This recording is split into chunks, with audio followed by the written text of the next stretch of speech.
The European Union is a unique political and economic partnership between 27 countries.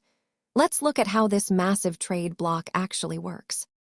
At its core, the Union is built on the idea of integration, making it easier for people, goods, and money to move across borders. 27 nations currently participate, agreeing to follow a common set of rules for commerce and trade that simplify business across the continent.